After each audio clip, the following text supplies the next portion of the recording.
অর্থ উপদেষ্টা ডক্টর সালেউদ্দিন আহমেদ বলেছেন, রাজনৈতিক বন্দোবস্ত ছাড়া রাষ্ট্র গঠন ও অর্থনৈতিক উন্নয়ন সম্ভব নয়। আর বিশিষ্টজনরা বলছেন, সংস্কারের ক্ষেত্রে আন্তর্জাতিক সম্প্রদায়ের ভাবনাটা বুঝতে ব্যর্থ হলে আগামীর বাংলাদেশ বাস্তবে রূপ দেয়া কঠিন হবে। অন্যদিকে বিএনপি মহাসচিব মির্জা ফখরুল ইসলাম আলমগীর বলেছেন, নির্বাচনের মাধ্যমে গণতান্ত্রিক প্রক্রিয়ায় ফিরে যেতে বিলম্ব হওয়া সঠিক নয়। রাজধানীতে বই প্রকাশ ও আলোচনা অনুষ্ঠানে তারা এসব কথা বলেন। গেল আওয়ামী শাসনের সময় বিশ্লেষণ করে অর্থনীতিবিদ হোসেন জিলুরের লেখা অর্থনীতি, শাসন ও ক্ষমতা যাপিত জীবনের আলেখ্য বইয়ের মোড়ক মোচন হয় রাজধানীর সিডাপ মিলনায়তনে। আলোচনায় বক্তারা বলেন, নানা কারসাজিতে রাষ্ট্রকে সবসময় দখল করে রাখা হয়েছে। বলেন, গণ অভ্যুত্থানের মধ্য দিয়ে যে আকাঙ্ক্ষা তৈরি হয়েছে সেটি পূরণে ক্ষমতা ও জনগণের মধ্যে সমন্বয় ঘটাতে হবে।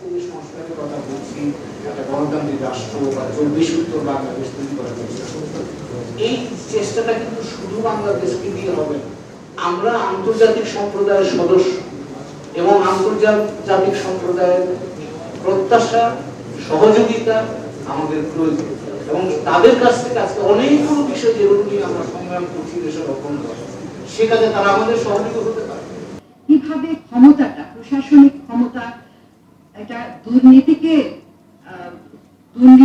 উস্কে দেয় কিংবা উৎসাহিত করে এবং তার ফলে অর্থনীতির যে অর্থনীতি কার্যকরীভাবে তার দায়িত্ব পালন করার ক্ষমতাটা সেটা কিভাবে ক্ষয় হয়ে গিয়েছে।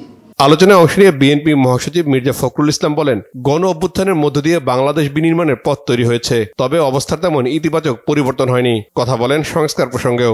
পুলিশের কোনো পরিবর্তনই হয়নি, বরঞ্চ তারা আরো সুযোগ নিয়ে, যে একবার বলে যে মিলিটারির কাছে যাও, আরেকবার বলে যে কোর্টে যাও, এভাবে পুলিশ তার দায়িত্ব এড়িয়ে যাওয়ার চেষ্টা করছে।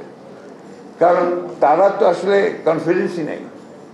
পুলিশ তো সেই পুলিশ না যে আপনার কনফিডেন্স নিয়ে কাজ করতে পারে, কারণ তারা তো আপনার ওই বিগত সরকারের সেই সমস্ত অপকর্মগুলোর সঙ্গে জড়িত ছিল।